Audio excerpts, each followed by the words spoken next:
주시는 말씀은 갈라디아서 2장 6절에서 10절까지의 말씀입니다. 갈라디아서 2장 6절에서 10절까지의 말씀을 제가 한 절, 여러분이 한 절 교독해 보시겠습니다.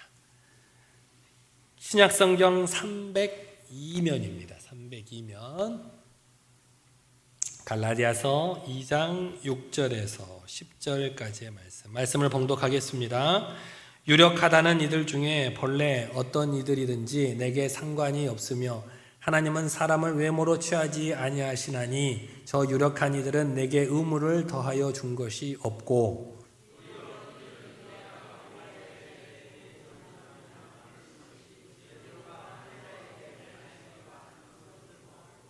베드로에게 역사하사 그를 할례자의 사도로 삼으시니가 또한 내게 역사하사 나를 이방인의 사도로 삼으셨느니라.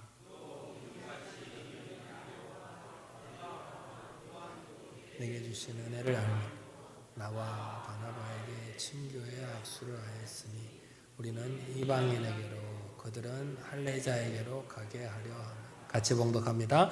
다만 우리에게 가난한 자들을 기억하도록 부탁하였으니 이것은 나도 본래부터 힘써 행하여 왔노라. 아멘. 할렐루야.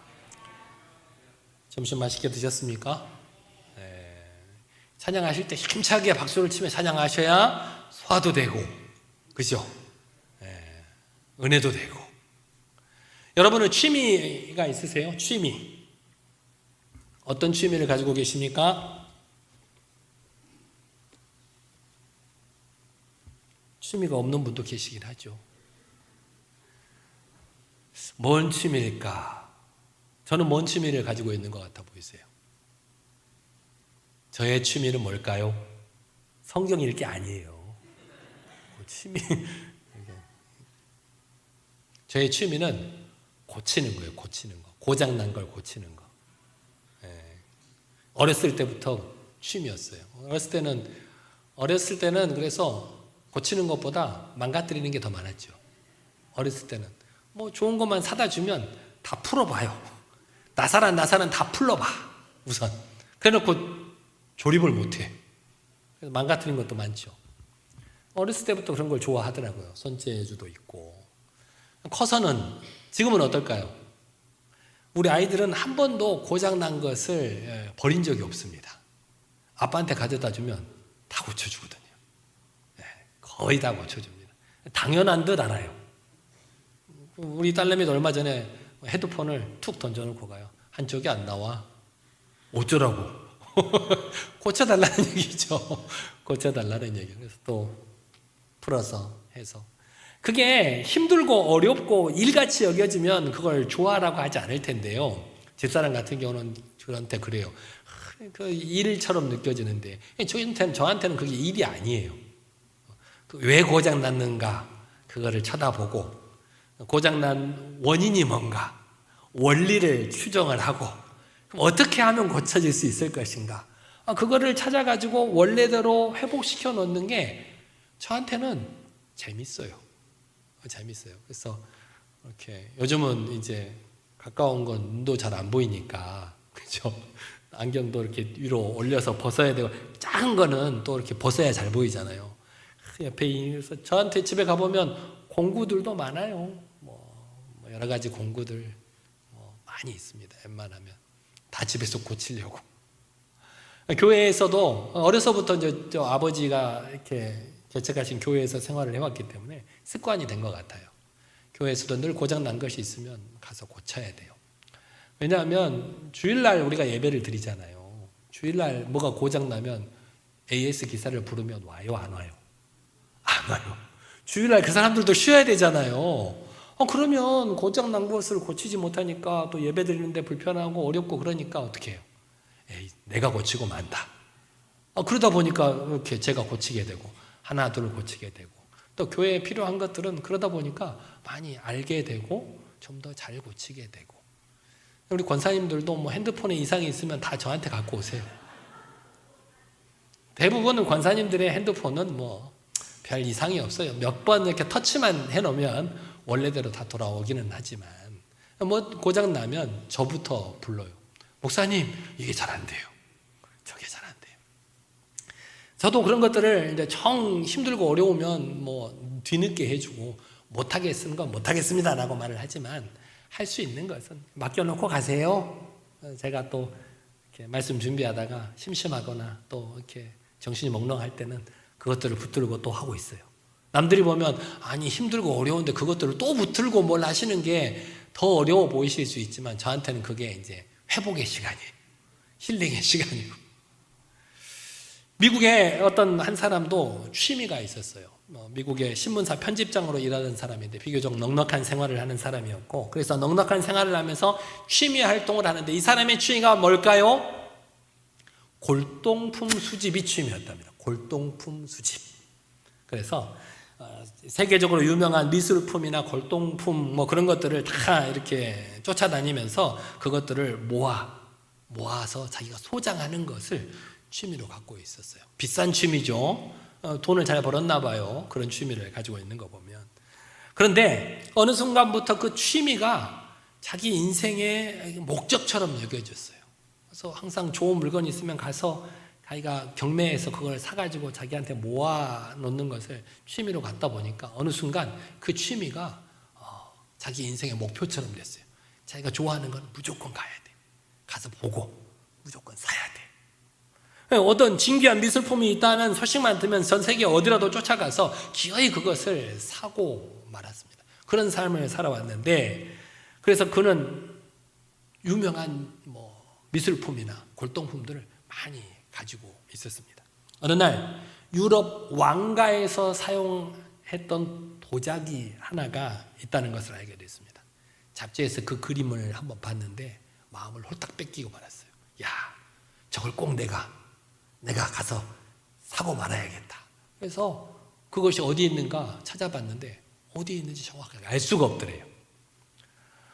그 잡지에서 봤던 그 도자기의 모습이 늘 머릿속에 어른거려가지고 저걸 꼭 내가 사고 싶은데 어디가 있나, 내가 저것을 꼭 사고야 말겠다. 그 도자기를 찾아서 온 유럽을 쥐잡듯이 여행을 다녔는데도 그 도자기가 어디에 있는지 감감무소식이에요.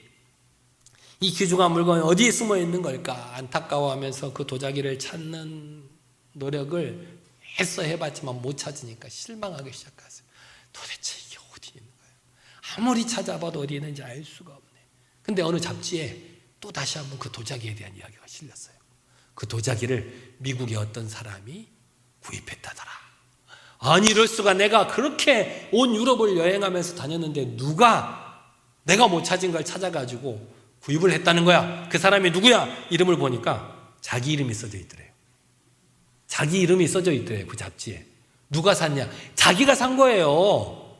자기가 이미 오래전에 그 도자기를 귀하다고 해서 수집을 해놓고 창고에 두고 까먹고 있었어요. 근데 또 언뜻 그 도자기를 보고 그걸 갖고 싶다는 마음이 들어가지고 온 유럽을 쥐잡듯이 다니고 있었어요.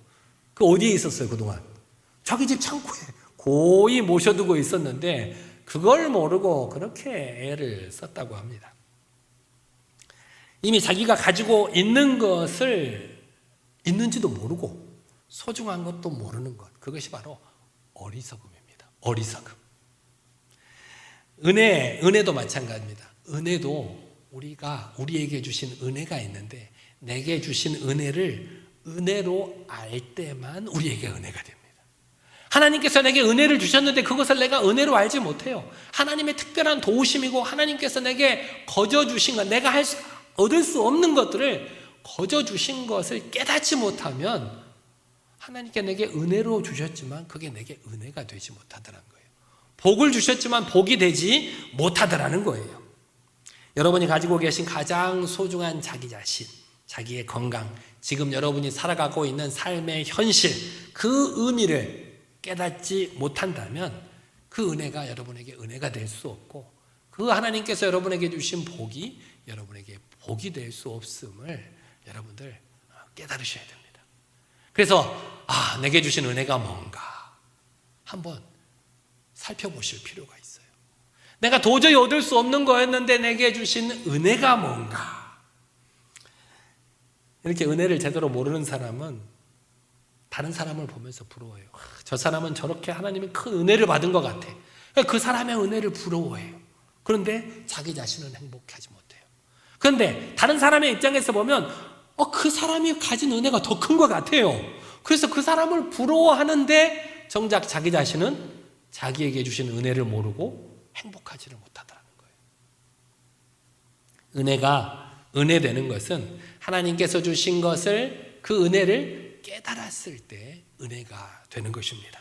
은혜를 은혜로 느껴야, 은혜를 은혜로 감격해야, 그리고 그 은혜 안에서 만족한 삶을 살아야 그것이 우리에게 은혜가 된다는 것입니다. 그래서 우리 모두가 내가 하나님의 큰 은혜 안에서 언제나 바랄 것이 없이 살아가고 있구나 하고 그 하나님의 은혜 안에 내 삶을 맡겨버리고 사시는 여러분들이 되시기 바랍니다. 그것이 바로 그리스도인들이 누리는 기쁨이고 행복한 삶입니다. 여러분께서 주시는 은혜는 뭔가요? 하나님께서 내게 주신 은혜는 뭔가? 헬렌 켈러 여사를 여러분들도 잘 아시죠? 그는 삼중 장애자입니다. 눈도 보이지 않고 귀도 들리지 않고 그래서 말도 할 수 없었던 그런 장애를 앓고 있는 사람이었는데, 그녀는 이런 그런 불행을 안고 평생을 살아왔습니다. 그러나 훌륭하게 살아서 귀한 일들도 많이 하고 책도 쓰면서 살았습니다. 인생 말년에 어떤 기자가 인터뷰를 하러서 이렇게 그녀에게 물었답니다. 이런 육체적인 고통과 함께 한평생을 살아왔는데 당신은 하나님을 원망해 본 적 없습니까? 라고 물어보더랍니다. 그래서 헬렌 켈러 여사가 빙그레 웃으면서 이렇게 대답했답니다. 제가 하나님께로부터 받은 은혜를 헤아리는 것만으로도 시간이 없는데, 그리고 그 은혜에 대해서 하나님께 감사하는 것도 시간이 부족한데 어떻게 원망할 시간이 있겠습니까? 감사하고 그 은혜에 기뻐하는 것으로도 시간이 부족했습니다. 그렇게 고백을 하더래요. 헬렌 켈러는 은혜를 은혜로 볼 줄 아는 사람이었습니다. 남들은 그녀를 불행하게 봤습니다. 보지도 듣지도 말하지도 못하는 그녀의 삶을 불행하게 보았지만 그녀는 한평생 불행한 삶을 살지 않았다는 것입니다. 그녀는 이 땅에서는 비록 보지도 듣지도 말하지도 못하고 살았지만 천국에 갈 날을 소망하고 살았답니다. 왜 그랬을까요? 내가 비록 이 땅에서는 보지도 듣지도 말하지도 못하고 살았지만 천국에 가면 하나님의 얼굴을 내 눈으로 볼 수 있겠지 라고 하는 소망을 가지고 천국에 갈 날만을 소망하며 살았답니다. 세상을 떠날 때 그녀가 이렇게 유언을 했습니다. 내가 이 땅에서 살아간 일생은 참 아름다웠다 라고 일생을 마쳤다고 합니다. 오늘 사도 바울도 자신에게 준 은혜를 은혜로 알았던 사람이었습니다. 사도 바울이 뭐라고 했냐면 내게 주신 은혜를 알므로 라고 오늘 본문 9절 말씀에 보면 내게 주신 은혜를 알므로 라고 고백하고 있는 것을 볼 수가 있습니다. 여러분도 잘 아시다시피 사도 바울이 어떤 사람입니까? 길리기아 다소에서 태어났습니다. 길리기아 다소라고 하는 곳은 이스라엘 땅이 아니었습니다. 디아스포라에서 태어난 사람입니다.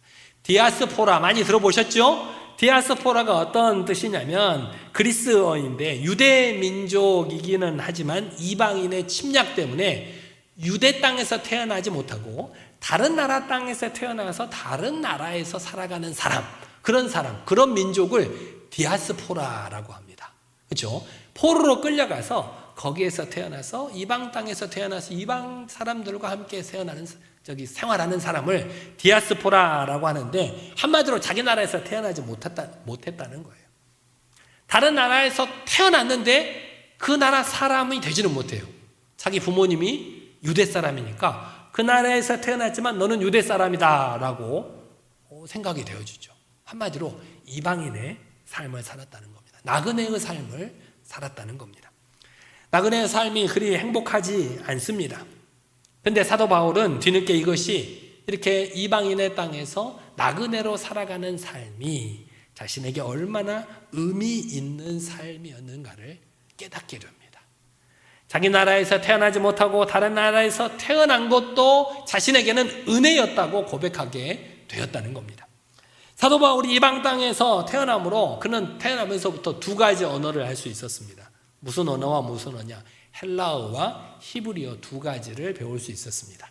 자기 고향의 언어 히브리어를 부모님을 통해서 배울 수 있었고, 자기가 태어난 이 이방 땅의 언어인 헬라어를 또 자라면서 배울 수 있게 됩니다. 이렇게 자연스럽게 어려서부터 헬라 문화와 히브리 문화, 그 두 문화를 다 경험하고 배울 수 있게 됐습니다. 또 좋은 스승을 만나서, 가말리엘이라고 하는 아주 훌륭한 스승을 만나서 최고의 가르침을 받았습니다. 처음에는 이것들이 자신에게 의미하는 것이 무엇인지 몰랐습니다.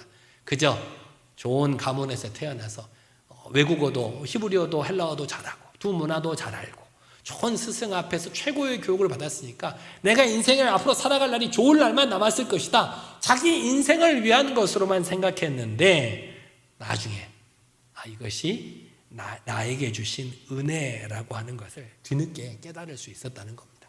이런 디아스포라의 환경에서 태어난 것도, 또 자신이 그렇게 두 가지 문화를 공부할 수 있었던 것도, 좋은 스승 안에서 배울 수 있었던 것도 결국은 이방인의 사도로서 훈련받고 있었고, 그렇게 훈련받고 후에 나중에 이방인들을 전도하는 전도자로 쓰임받기 위함임을 나중에서야 깨닫게 되었다는 겁니다. 그래서 사도 바울은 고백을 합니다. 내가 어머니의 뱃속에서 태어날 때부터 택정함을 받아서 하나님의 엄청난 은혜를 입은 사람이다. 그렇게 사도 바울이 자기의 인생을 고백했어요. 어떻게 보면 이렇게 원망할 수도 있잖아요. 다른 나라에서 내가 태어났더니 포로가 되는 민족이에요. 나는 왜 태어나면서부터 이방인처럼 포로로 살아가야 되는가?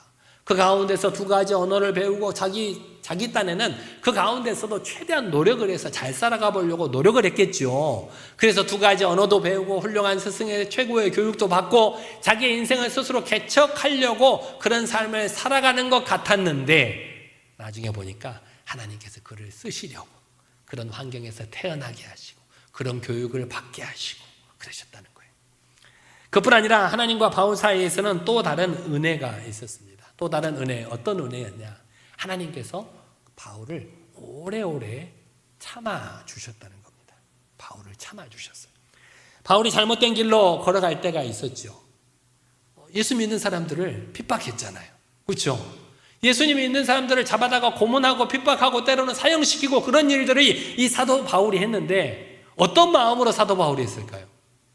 하나님을 대적하고자 하는 마음으로 그런 일을 한 게 아니에요. 그 당시 사도 바울이 보기에는 예수 믿는 사람들이 이단 같아 보였어요. 그래서 율법에 충성하는 마음으로, 하나님께 최선을 다하고자 하는 마음으로 그리스도인들을 잡아다가 고문하고 그들을 이렇게 잡아 감옥에 가뒀다는 거예요. 누구를 위한다고? 하나님을 위한다고. 비록 잘못된 길이지만 하나님을 위한다고 그런 일을 행했다는 것입니다. 그뿐 아니라 그런 행동을 했는데도 불구하고 하나님께서 나중에 자기의 진심을 알아주셨어요. 진심을. 실제로 사도 바울은 살아생전에 예수님을 만난 적이 있을까요? 없을까요? 살아생전에 예수님을 만난 적이 없어요. 예수님의 제자들은 만난 적이 있어요? 없어요? 예수님의 제자들이니까 예수님을 따라서 3년 동안 같이 생활했잖아요. 그러니까 예수님의 제자들은 예수님을 만난 적이 있어요. 그래서 예수님의 제자다라고 타이틀이 있어요. 근데 사도 바울은 예수님을 만난 적이 없어요. 그래서 나도 사도다, 예수님의 제자다라고 하면 어떤 사람들은 뭐라고 했을까요? 아니, 예수님을 만난 적도 없으면서 본 적도 없으면서 무슨 예수님의 제자야? 그렇게 말할 수 있다는 거죠. 예수님의 제자, 예수님의 사도로서의 정체성을 의심받았던 사람이 이 사도 바울이었습니다. 그럼에도 불구하고 하나님께서는 그가 그리스도인들을 잡아 가둔 것도 결국은 하나님을 위한다고 하는 일이었고, 또 스데반을 죽일 때에도 그 자리에 있었잖아요. 그것도 율법에 충성한다고 나름대로 한 일이라는 사실을 세상 사람들은 몰랐는데 하나님께서는 알아주셨다는 거예요. 그래, 네가 뭘 몰라서 그랬구나. 네가 참된 진리를 몰라서 그랬지. 그 마음 중심에는 하나님께 충성하고자 하는 마음이 있었구나.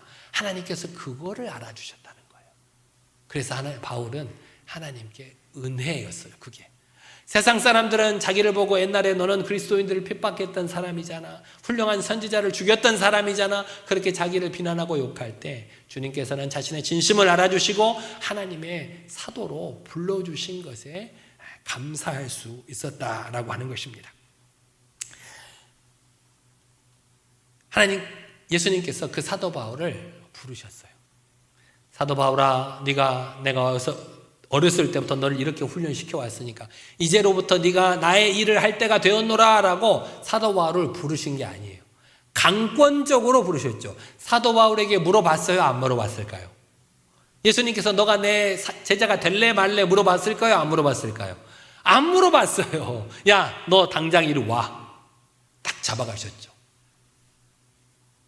핍박하러 그리스도인들을 잡으러 가던 길가에서 하나님께서 환상 중에 그를 꽉 붙들어 주셨어요. 그래서 그는 그 하나님의 명령에 복종할 수밖에 없었어요. 강권적인 부르심의 바울은 자기 모든 인생을 포기하고 하나님의 뜻을 따랐다는 것입니다. 그래서 빌립보서 3장 12절에 이렇게 말씀하고 있습니다. 빌립보서 3장 12절 말씀 읽어볼까요? 내가 이미 얻었다 함도 아니요 온전히 이루었다 함도 아니라 오직 내가 그리스도 예수께 잡힌 바 된 그것을 잡으려고 달려가노라. 하나님께서 사도 바울을 강제로 붙들었다는 거예요. 붙들어서 하나님의 사도로 삼으셨는데 하나님의 포로가 된 그 사람이 자기를 포로로 삼으신 그 하나님을 쫓아간다는 거예요. 처음에는 내가 뭣도 모르고 하는 일이었고 하나님께서 나를 강제로 붙들어서 하나님의 일을 하게 시켰는데 지금은 그 하나님을 목표로 삼고 그 하나님을 쫓아가고 있노라 라고 스스로 고백하고 있다는 것입니다. 이것이 사도 바울에게는 또 다른 은혜였습니다. 나를 붙들어 주셨구나. 강제로 붙들어 주셨구나. 사도 바울은 자신의 약점을 잘 알고 있었습니다. 자신의 허물도 잘 알고 있었습니다. 그래서 늘 그것이 부끄러웠어요. 사람들 앞에서, 하나님 앞에서. 그런데 이상하게도 자신이 약할 때 오히려 강한 힘이 있음을 깨닫게 되었습니다. 내가 인간적으로 약해져 있을 때 그것이 하나님의 일을 하는데 더 강하게 역사한다는 사실을 경험할 수 있었습니다. 내가 세상적으로 약한 가운데 있는데 하나님의 능력으로 강해진다는 걸 깨달았습니다. 나의 약함이 세상 사람들에게 비난의 대상이 되고 복음의 방해가 되는 것이 아니라 오히려 하나님을 드러내는 도구가 되는구나 라고 하는 것을 깨달았다는 것입니다. 하나님께서 사도 바울에게 육체의 가시를 주셨다고 했죠. 육체의 가시, 질병을 주셨다는 얘기인데 얼마나 그 질병이 고통이 컸으면 그걸 육체의 가시라고 표현을 했습니다. 여러분은 주머니에 밤송이 하나를 주머니에 넣고 다닌다고 생각을 해보세요. 밤송이 하나를 주머니에 넣고 다닌다. 편하겠어요? 불편하겠어요? 불편하죠. 왜 불편해요? 내가 조금만 움직이면 쿡 찌르잖아요. 어디에 가서 부딪히기로 한다 하면 깜짝 놀라죠. 쿡 찔려서. 그런 가시를 주셨다고 해요. 그만큼 사도 바울에게는 고통스러운 질병이 있었다고 그래요. 무슨 질병이었는지 성경에도 정확하게 나와 있지는 않는데 우리가 추정하기를 심한 안질이 있었을 것이다. 눈이 잘 안 보이고 눈에 관한 질병일 것이라고 추측을 합니다. 왜냐하면 사도 바울이 여러 가지 성경을 기록했는데 자기가 다 못 썼어요. 다 대필자를 썼어요. 그런 걸로 봤을 때 사도 바울이 눈에 관한 질병이 있어서 자기가 글씨를 못 쓰고 불러주면 그 옆에서 누군가 받아 썼을 것이다. 그래서 이 육체의 가시라고 하는 질병이 아마 그런 질병이 아니었을까 그렇게 추측을 합니다. 그 질병이 늘 자기를 괴롭혔어요. 자기의 육체에 질병이 있으면 여러분에게 병이 있으면 어떻게 하세요? 어떻게 하세요? 병원에 가겠죠? 병원에서 못 고친대요. 그럼 어떻게 하겠어요? 기도하겠죠. 하나님 병원에서도 못 고친대요. 원인을 알 수 없대요. 하나님께서 고쳐주세요 라고 했겠죠. 사도 바울이 안 그랬겠을까요? 사도 바울도 하나님께 기도했어요. 하나님 고쳐주세요. 제가 하나님의 이 사명을, 이방인들을 전도하는 사명을 감당하는데 제가 다니면서 기도하면 병자도 낫고 그런 기적이 일어나는데 어떤 사람들이 그럽디다. 아니 자기 병도 못 고치는 사람이 뭐 남의 병을 고쳐준다고 저렇게 다니냐, 그런 말을 하는 사람이 있었어요. 하나님 오히려 전도에 방해가 되는 것 같아요. 이 병을 좀 고쳐주세요. 하나님께서 들어주셨을까요? 안 들어주셨을까요? 안 들어주셨어요. 사도 바울이 한 번만 기도했을까요? 우리가 기도할 때 어떻게 기도하라고 그래요? 어떨 때까지? 들어주실 때까지 기도하라고 그러잖아요. 사도 바울도 들어주실 때까지 기도했을 거 여러 번 기도했는데 하나님께서는 끝까지 안 들어주셨어요. 들어주시지는 않고 그 대신에 누가라고 하는 의사를 붙여주셨어요. 그래서 자신이 안질이 있어서 그 육체적인 가시 때문에 늘 괴로움을 겪고는 있지만 하나님의 복음을 전하는 데는 전혀 불편함이 없었어요. 누가인 의사가 항상 옆에 있어서 자신을 잘 관리해 주었어요. 그럴 때 결국은 이것이 나에게 주신 또 다른 은혜구나라고 사도 바울은 깨달을 수 있어서 사도 바울이 하나님의 거한 사명을 감당하면서 얼마나 많은 일들을 했어요. 자신이 설교 한 번 하면 막 3,000명, 5,000명씩 회개하고 돌아오고 기도하면 병든 자가 낫고 그런 이적을 많이 일으켰잖아요. 그러니까 자기가 교만할 수 있죠. 물론 내가 하나님을 믿고 하나님의 이름으로 예수님의 이름으로 병자를 고치지만 내 손에서 병자들이 고쳐나가는 것들이 직접 경험을 하게 되면 사람들이 당장 누구를 봐요? 누구를 봐요? 당장 눈앞에 있는 사도 바울을 봐요. 사도 바울이 좋다고 높다고 신령하다고 높여주기 마련이에요. 근데 이 사도 바울은 그런 가운데에도 교만할 수가 없었어요. 자신의 모든 사역을 마치고 사람들이 사도 바울이 훌륭하다고 하나님은 훌륭한 제자라고 높임을 다 하지만 자기 밤에 자기 처소에 가면 뭘로 고통을 받아요? 자기의 육체의 가시 때문에 또 쩔쩔매요. 하나님 오늘 또 아프군요. 오늘 또 고통스럽군요. 내가 낮 동안 한 그 모든 이적이 내가 한 것이 아니라는 걸 스스로 깨달을 수가 있었어요. 나도 내 질병조차 어쩌지 못하는 내가 무슨 그런 능력이 있겠느냐. 하나님께서 주신 능력이지. 그걸 스스로 깨달을 수 있었다는 거예요. 하나님께서 내게 질병을 치유해 주시지 않는 것이 은혜로구나. 내가 교만하지 않도록 나를 붙들어 주시는 또 다른 은혜라는 것을 사도 바울은 깨달을 수가 있었다는 것입니다. 사도 바울이 예루살렘에서 체포돼서 가이사랴 빌립보 감옥에 2년 동안 갇혀 있을 때가 있었습니다.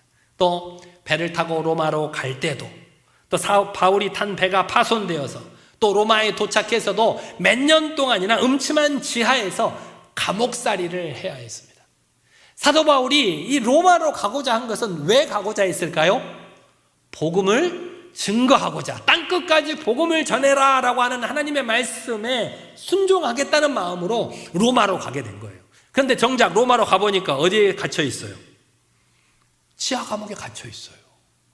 아니 온 길거리를 다니면서 목이 터져라 복음을 증거해야 될 사명을 가지고 있는 사람이 지하 감옥에 갇혀 있으니까 몇 년 동안 얼마나 사도 바울의 마음이 갑갑했을 거예요.